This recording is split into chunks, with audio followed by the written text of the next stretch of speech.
Seahawks fans, wherever you may be. Welcome back for another edition of the Seahawks Playbook podcast. Join your host, Bill Alvstad, and co-host, sports writer and football analyst Keith Myers, as we talk Seahawks football.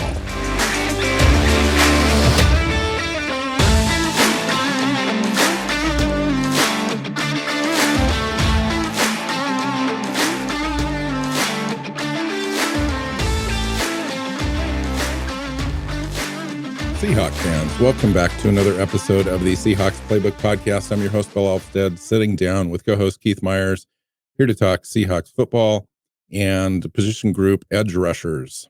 All the edge rushers in our system on the 90-man roster, and it's a fun group. It's pretty solid at the top. We've got some good depth, although albeit young, and should be a fun conversation. Keith, how you doing?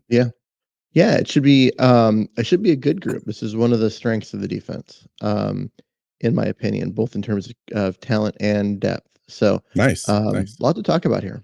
Yeah. I am. I'm just slightly surprised. I heard that come out of your mouth, but I'm pleased because I think for me this is an exciting group. Again, I really like it at the top with Uchenna Nwosu and Daryl Taylor. Daryl Taylor's on the last year of his deal. He kind of started off slow last year, came on really strong. Uchenna Nwosu was probably the most reliable defender on the entire defense last year, I thought, as far as being the most consistent, at least up in the box, close to in the front seven. Yeah, and it's solid in that respect. You know, I think that you can fault the defense for a lot of different things this season. Or last season. And these guys kind of get lumped into that a little bit. And really though, this wasn't the main issue. I mean, I think we finished as a team last year, 7th overall in the NFL in sacks. The pressure rate was good. All that stuff. Anyway, let's talk about these guys. Daryl Taylor. I'll start with Daryl Taylor only because he's the guy with the most seniority in this group. Breakout. That's weird to say. I know. Kind of had a breakout season last year, I thought. And we expected him to going into the season. We thought, well, this is going to be Daryl Taylor's year. And then he really started slow. We kind of forgot about him. He kind of came on the last 5 or 6 games and really pumped up his stats.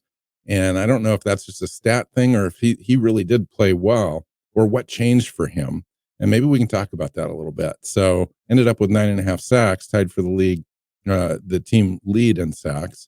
But that doesn't really tell the complete tale of what he brings. Yeah, I mean, he's a bigger guy for the position, at 267 pounds, 6'4".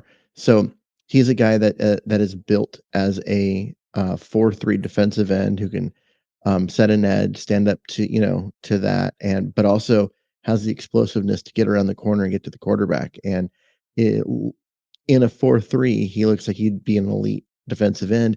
In a 3-4, he's kind of a guy without a position. He's not big enough to be a defensive end. He might be too big to be an outside linebacker, and they wanted him to be that outside linebacker.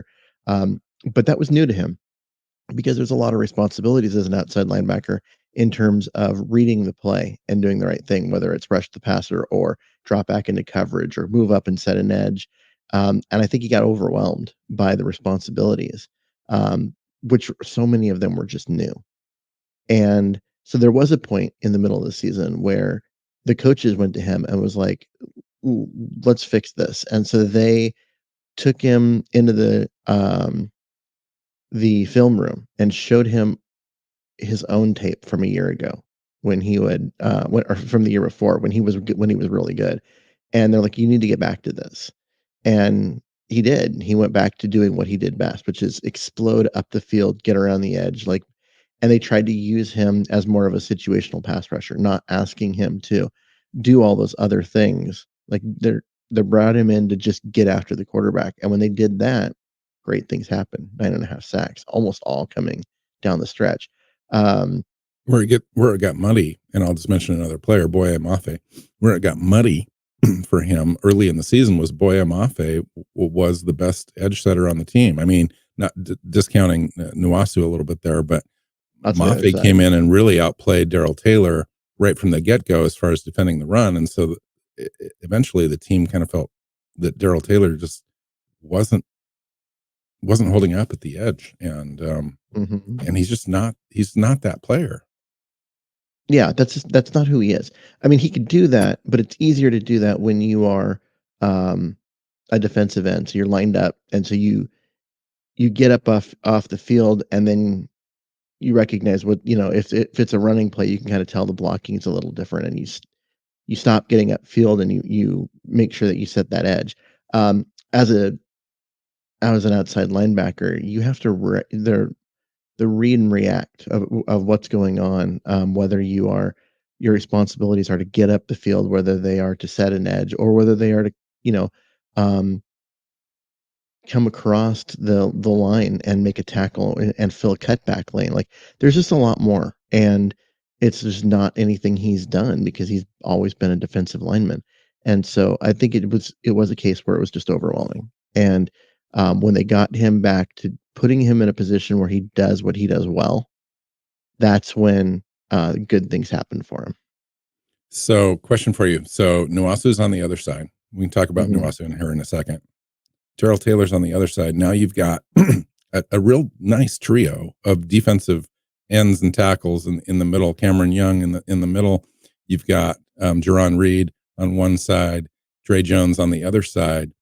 It seems to me that Daryl Taylor is actually primed to have a career season if he comes into camp and his mind's set and they use him the way that they used him in the last 5 or 6 games of the season, because he's got better talent around him, Mhm. and he could be a beast in this defense.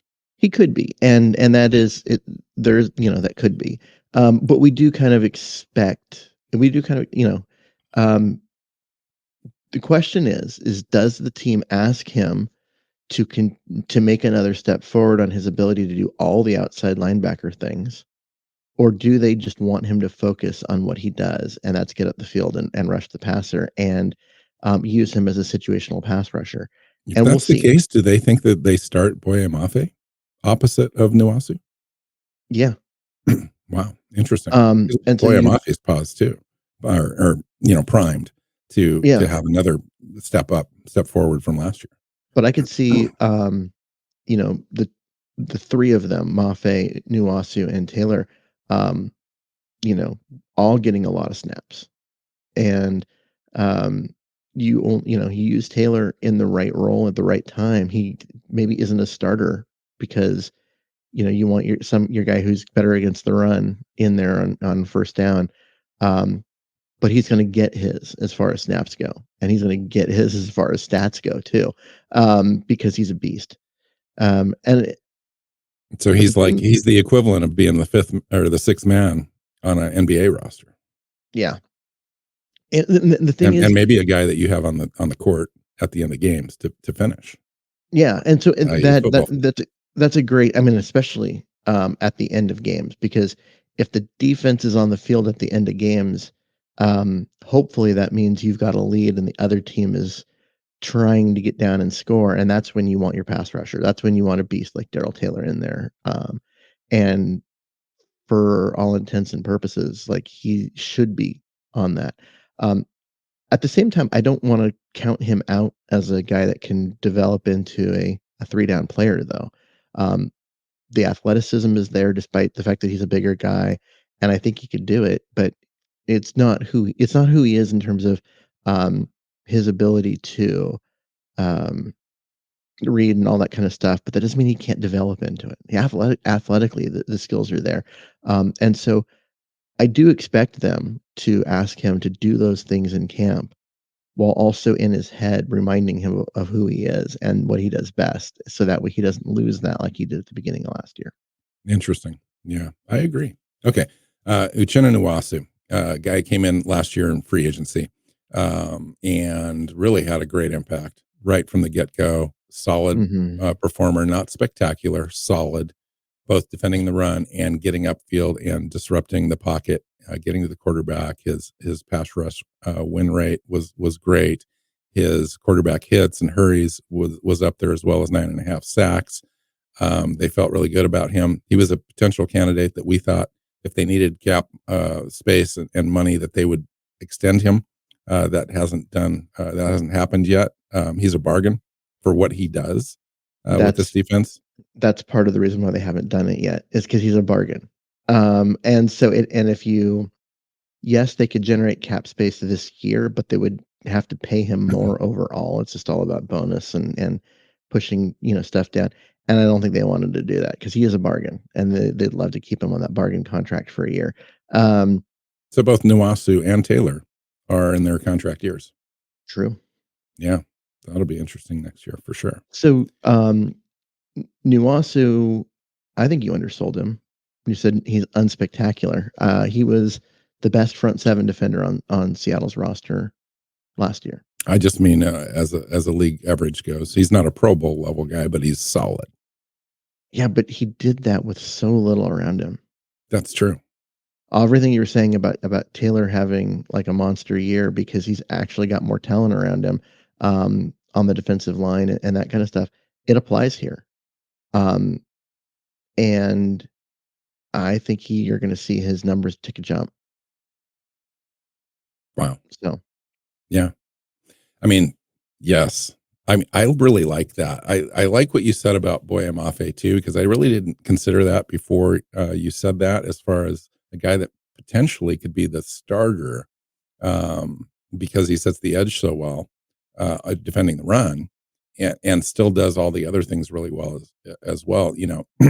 This, in fact, he set the run so well last year that that's what they used him for, more or less. They mhm. didn't have him get up field and get to the quarterback and so forth. He's got that potential in him. He was very good at that in college, had a great Senior Bowl, kind of overdrafted him slightly, I think, based on potential.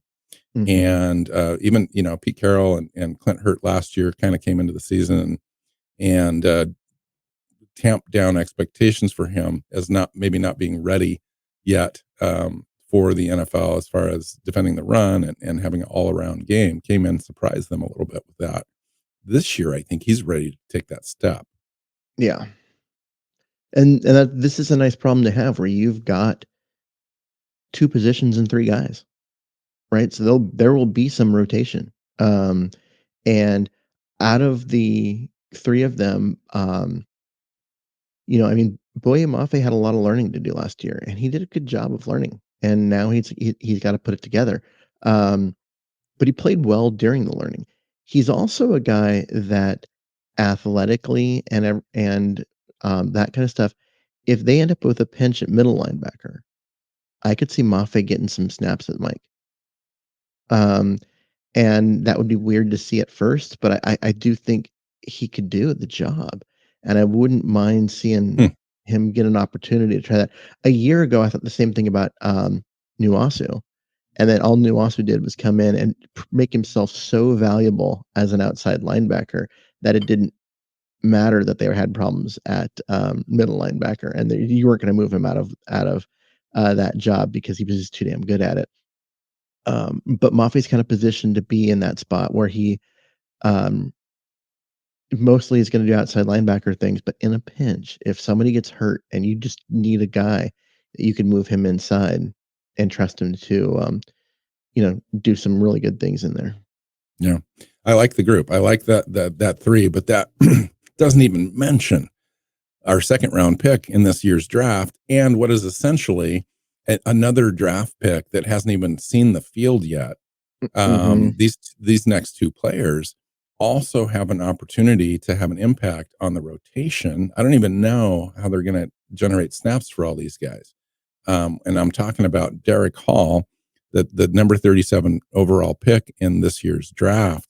I mean, best case scenario, this guy beats out Daryl Taylor or Mafe for some playing time, and he ends the season as our second starter opposite Nwosu, and just really uh, puts a situation out there where we don't even have to re-sign Daryl Taylor in the offseason. He moves on in free agency. We've got a built-in roster spot taken right now, by Derek Hall, and the roster's the better for it.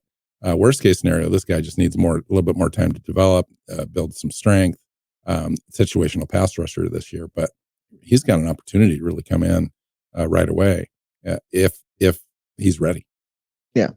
Um, One of the adages in the NFL is you can never have too many pass rushers. Um, so having him there as potentially a fourth uh, is crazy. But you're right, he was a second round pick. This is a guy they passed up. And they had a first round grade on him. Yeah, they had they he was they only had 20 players with first round grade, and he was one of them. Um, and they got him in the second round. They loved the pick. They were super excited that he fell to them. Um, they think he can be a star. Um, and now you've got two positions with four guys. Yeah. That's like you got to get. How do you get the snaps to all of them? This is why I'm starting to feel better about this defense, because our depth really stepped forward this year. Yeah, but not up the middle. But we'll get to that. And And probably in these another guys are show. unproven. I mean, Mafe and Hall are unproven guys. Let's just be Yeah, honest. They but there's are. a The lot, potential is so huge. much potential there. Yeah. Um, but at some point, you have to figure out how you're going to get these guys on the field. Because if Derek Hall is one of your top 11 defensive players overall, but he's fourth on the outside linebacker depth chart, ho- you, right? You want to try and play your best 11. The good So news is Hall's under contract for the next 4 years. yeah, That's the answer to that, is like, sometimes guys just need to wait and be hmm ready, and if his opportunity comes during the season, he's going to be ready and takes that. it's also the I, NFL. No team goes through an NFL season without injuries playing a significant role. That's why depth is so important in the NFL, and why, if there are injuries to this pass rusher group, they're going to be okay. They've got just a lot of talent here. Yeah, and I think Daryl Hall in his first season, if he gets 25% of the snaps, let's just see on a rotation, he has an opportunity to get 5-6 sacks in his rookie Hmm. season. He's a good run defender, solid run defender, one of the most powerful defensive ends in the draft class as an edge rusher. He's just, when you go look at him play, he's just got some really nice hands, some strength. He's got a solid base for him, sideline to sideline ability on the agility, and the only issue that I have with Derek Hall is that he's just not quite ready. He doesn't have the NFL repertoire of pass rush moves. He's got that bull rush, but maybe nothing else develops in his first season. He's got guys ahead of him in Boye Mafe that are ready to step forward, and he just doesn't get a chance to see the Hmm. field. But best case scenario is he beats out some guys and he earns playing time. That is possible with this guy. The Yeah, other guy, he's if he can come in and just be like, you can't keep me off the field, with his performance in camp and at practice and everything, then he's going to play, and someone else will lose playing time for that. yeah, That just is what it is. yeah, that's the best case scenario for Seattle. Okay, Hmm. the one guy I'm kind of really excited to talk about is Tyrique Smith. When Hmm. unprompted, Clint Hurt was asked who's the best player that's showing up in OTAs. He didn't hesitate, and he said Tyrique Smith. He said this guy's been working hard the entire offseason. He's faster, he's stronger than he was last year. If people don't remember, we drafted him, I think, in the 5th round, Keith, out of Ohio State, as a situational edge pass rusher that probably needed a little bit of time to develop, but had the I thought skill set there. in my head, I was thinking he was a seventh round pick. I think it was 5th. Yeah, could be. Um, and he just came in injured, nicked up, and then just really never made it out of camp. I think he had 1 or 2 practices really, and they shut him Yeah. down, put him on IR, spent the entire offseason on there, and comes in kind of as an unknown quantity. The team obviously has known him. He's been in the building the entire offseason, working hard, impressing coaches with his work ethic, all that kind of stuff. Comes out in OTAs and immediately has an impact as far as being a guy that's just showing up, flashing, all that kind of stuff. And the team, specifically Hurt, is really excited to see what this kid has. And you add him to the pile, and now you've got 5 guys at that position group that could potentially be Mhm. worthy of rotation spots, snaps, and I'm really excited to see what he's got as well. You know, if you go look at his draft profile, all that kind of stuff, he's got everything that you want out of the position that Daryl Hull had or Boye Mafe had, really coming into the draft process. And so we'll see. Yeah, I mean, he's a guy that, and you were right, 5th round pick number 158. Um, Good memory. But yeah, Thanks. so this guy's got a lot of talent. I mean, a lot of talent. Through the off-season program and everything last year, the coaches were really excited about him. Um, I remember, them talking to him and saying, like, "This kid's gonna surprise you. He's gonna come in and he's gonna surprise you. He's a beast, and he's gonna make it hard to keep him off the field." But then he got hurt, and he got hurt after, like, like, his 3rd Yeah, practice, and you didn't and even that think about him. and that was the end of it. Um, but he has used his time. He had the all last season, where he was doing his recovery, and then this off season, he's bulked up, he's in shape. But when I say bulked up, it's not like a defensive lineman where he's, you know, um, getting up to the table and eating food. No, this guy's bulked up muscle and Yeah, really looks good. I'm excited to see him come in and do some things. Remember when earlier I said this is the best, like, group in terms of depth on the defense. Um, this is why. Because, yeah, he's an unproven guy we've never seen, but we're also talking about the 5th player where 2 play on the field at a yeah. time. But he's super explosive and has a chance to be very, very good.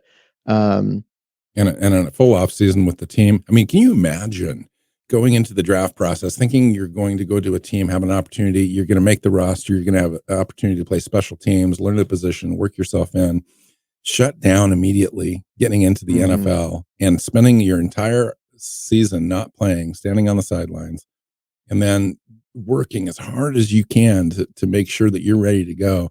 He must just be a complete pent up Tasmanian devil, like mhm. ready to just spin and move and go. And apparently that's what happened. Yeah, and on the other the additional part of that is he also watched the team spend a second round pick and draft a guy who's now higher on the depth chart than him. Ouch. So, but when you look at the draft class and all of those things, he didn't play a snap. This is essentially another rookie. This is You think of it as Exactly. another draft pick that you made because he's coming in. He did added nothing to the roster last year because he was hurt the whole time. Now he has a chance to be an addition to your team, as if he was a draft pick and a rookie. Um, that's a lot to look at and be excited about. Absolutely. Absolutely. All right. Let's talk about disappointment. Well, I saved the best for last. Not really. No, Uh, you saved Al- the worst for last. Alton Robinson. So I have some quotes from Pete Carroll on Alton Robinson. 5th round pick in 2020, suffered a knee injury in 2022 preseason finale, had surgery, missed the regular season, hasn't appeared in any of the off-season practices, nor was he part of a off-season workout situation in the facility. And Carroll said, quote unquote, he's a little bit of an unknown. I don't know a lot about that right now. As where Alton Robinson's at with his recovery and just where he's at with his practice stuff. It has been a long, hard road for him. I know that. I don't really have much else on that. That's about the worst possible set of quotes that you can get out of Pete Carroll on any player, which is, I don't know where he's at. I don't know where his head's at. I don't know where he's at. I don't know where his recovery's at, et cetera. He might as well just not even be on the roster. I mean, that's essentially what Pete Carroll said. Mhm. That's very disappointing when it comes to Alton Robinson. As you know, 5th round pick in 2020, man, did he flash. Like in training camp, it was like, whoa, where's this kid coming from? He flashed Daryl Taylor. If you remember, they were in the same draft. Daryl But Taylor was hurt, Yeah, and Alton Taylor Robinson had that came in. It foot was like, injury and that surgery, and yeah, so he was Right. not Taylor was drafted, and it was they expected him to play, but at the same time, we knew he had that injury coming in. He ended up having to have another surgery, and he was going to be out for the year. And Robinson, who was the fifth round pick instead of the second round pick, um, had 4 sacks, 5 tackles for loss, like looked really good as a rookie, and was poised to be a major contributor. Um, that just kind of hasn't happened, and in part because he was hurt and missed last year. But the fact that he's not even in the building, he's not showing up. He may be putting in the work with his, his own team of guys and whatever, but he's not in the building. He's not taking advantage of all the facilities and the trainers and stuff for his rehab. Yeah, that works To for a seasoned vet. Yeah, well, and for a team for a guy who's trying to fight for a spot on the roster, um, and as young as he is, for the team to not even know where he is in his recovery means that not only is he not there, but he's not even communicating with them. That is such a bad look. That's such a red flag. Totally. Um, he's a guy that despite all that talent, might yeah, I might not Might make the wash. roster. Yeah, he might wash out, He dropped especially with the talent in front of him, Keith. I don't even know if he doesn't have a roster spot guaranteed. There's no oh, question about that. right now he doesn't have a roster spot. He's fighting for one. He's fighting Yes. to be the 53rd man on the roster, and he's clearly not fighting that hard if he's not gonna show up. Remember, so he was a 5th round pick, not because of talent. He was a 2nd round talent. It was all off-field stuff that made him drop. Teams were very leery of drafting Alton Robinson. Um, Even Seattle waited till round 5 before they drafted him, and he had talent of, like, a 2nd round pick. Him and Daryl Taylor, when you look at athletically and measurables and then some of their college production, you can make a case that Alton Robinson was the better prospect.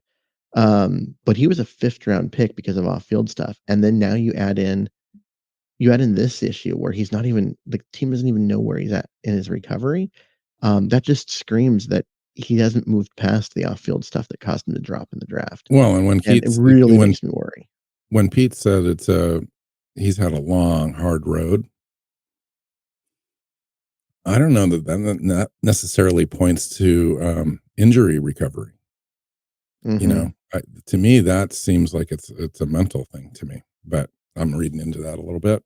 Maybe I could be wrong for sure. Okay. So then there's Joshua Anugiagu, 6'2", 252 pounds, came out of the practice squad last year, got into a game, one appearance last season, was in on 3 tackles. That's really all the information that we kind of know about him firsthand. He had a nice training camp is why he kind of stuck around the practice squad. He registered a sack and had 4 quarterback pressures.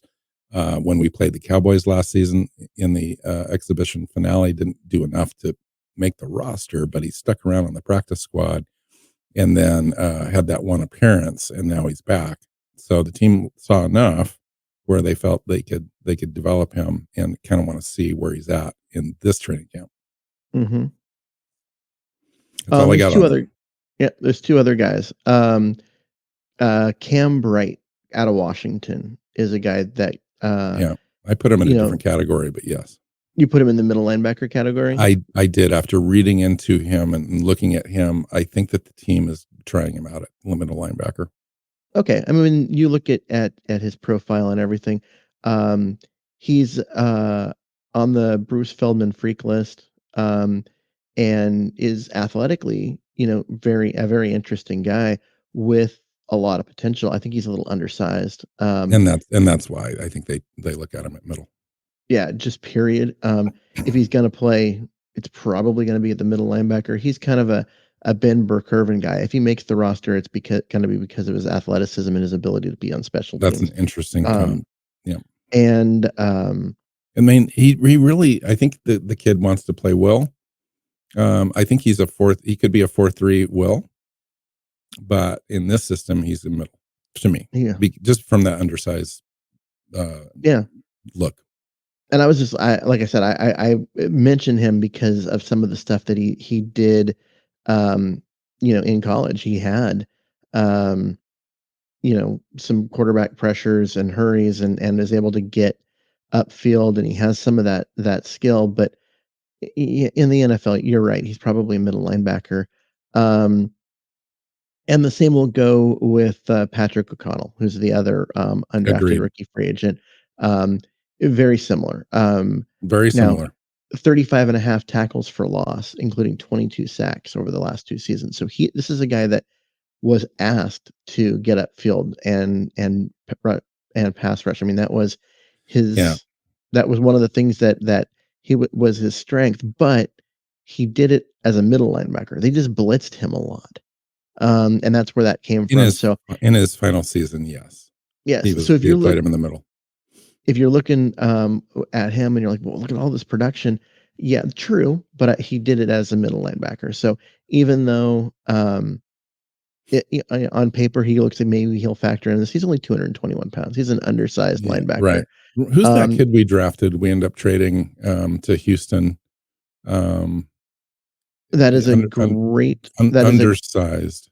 Yeah, that is a great question, and I've thought about that a couple of times as I'm prepping for this, and I keep forgetting to go look. But yeah, Yeah, guy who was undersized, about 220 pounds. They used him at defensive end, which was crazy. right. Um, back because when they were playing in the 3-4 then, but he was strictly a third down and long guy, He's and still hanging but around in was the NFL. I think he went but back to was Houston this productive. offseason and has Yeah, 11 career sacks. yeah. So Patrick O'Connell, 6'2", 230, 32-inch arms. They like that. 3.65 40. It's not special, but it's not bad. Coming off the edge, 1.63 split, a 38.5 vertical. He also had a 6.97 time in the three cone. Both of those were, the 38.5 was tied for first if he went to the NFL Combine, and then the 6.97 three cone would have been good for second in combine results as far as his agility That's explosiveness. that's cornerback level agility. Yeah, and a Um, 4.28 short shuttle as well, second among all linebackers. yeah. Dude, he's quick. Um, he's athletic, and it's gonna give him a chance to stick on this roster because Yeah, as deep as this outside linebacker spot is that we've been talking about, um, the middle is not that, and so that's the problem. That's why I think that, O'Connell, even though on paper he does kinda look like an outside linebacker, he exactly, factors into Keith. the middle linebacker, Exactly. I equation. So agree. we'll talk about him again then. I agree. He's a will linebacker. He wants to play well. I saw an interview with him on online and indicated that the Kansas City Chiefs were also looking at him strongly in the draft process and indicated to him that they saw him as a will. He sees himself there as well, but Seattle's a 3-4 defense, or excuse me, yes, a 3-4 defense. And so for us, it's a little bit more of a question mark. He's too small to play on the edge at 230. Um, Mhm. but he could develop, I think, in the middle for this defense. Depending on, Interesting. he adds a couple more pounds, and he's got that agility, sideline to sideline, all that kind of stuff. He's going to have to carve his mark in special teams, as do all peripheral, fringy roster guys. But we'll see. Yeah, interesting that he had another team that was interested that saw him as a will and he wants to be a will, but as an undrafted free agent, he could have signed with that team and he Right? didn't. He chose to sign with Seattle that doesn't Yes, view that him is that way. true. I thought about the exact thing when I was writing this up. Which means there's gotta be a reason for that. Like, why would he sign with a team that wants to see him as a middle linebacker if he wants to be, a weak side linebacker? And, um, Yeah. it's intriguing, and it's a question that hasn't been asked yet, so we'll wait and, find that out at some point if he makes the roster. And I think that's why we included both these guys in this conversation today, because they were that in college, but in the NFL, I I think we both sense that they're changing, but that hasn't really been announced yet. With the way that Seahawks.com does their roster is they lump all these guys together. They're all linebackers. Okay, you figure it out. Well, we're trying to figure it out, and there's just not a lot of access to information as far as how the team views them currently. I'm sure we'll figure that out, by training camp, The and there's we'll just also go from another there. there's also another, reference point that you and I have. Um, we had this exact same conversation last year about Vi Jones, who on paper and in college was an outside linebacker and a guy that rushed the passer, but he came into training camp and was a middle linebacker from day one. And that's how they viewed him, and I'm still a little surprised he didn't make the roster and ended up on the practice squad, last year, but it's what happened, but yeah, I mean, those 2 guys look a lot like how Vi Jones looked last year. Interesting. Yeah, I think that, that what happened was I think Joey Blount made the roster over Vi Jones, essentially. They kept an extra Mhm. safety. They sent home an extra linebacker. It'll be really interesting this year how this all washes out. But I at the top, just getting back to where what we have. You look at Uchenna Nwosu and Taylor and Mafe and then Hall, that foursome, and then you add Tyrique Smith in there, guy that they really like. He's popping in training camps or in OTAs so far. That group of five is something to be excited about if you're Seahawks fans. Now, there's a lot of unproven guys there. The top two are great. Then you've got three guys that really don't have a lot of time in the NFL. Derek Hall and Tyrique Smith, nothing. Boy Mafe, a limited amount of time. I think he played a total of 25% of all the snaps last year. But there's so much potential there. Guys that can really affect plays and affect rotations, especially Derek Hall. There's so much unknown there. Tyreek Smith too. There's so much Mhm. unknown about these players. But man, if they show and if they are what as advertised, this defense takes a step forward. I really believe that. They've got to figure out that nose tackle thing, but man, this thing is looking good. You have major reservations on the next group we're going to talk about in our next show, middle linebacker. I get that, but if we can somehow dial that in, it turns out better than we think. Maybe Brooks is ready to go week one. This team starts to really look decent on defense. Yeah, like I said, we'll see. Um, go back. I have It's reservations about this June. You got defense. to give me my optimism, Keith. Oh, yeah, absolutely, but I said I have reservations about up the middle, but on the edges, this defense I think is really good. Um, our last show, which was the defensive ends, we talked so much about both the upgrade in both quality and depth.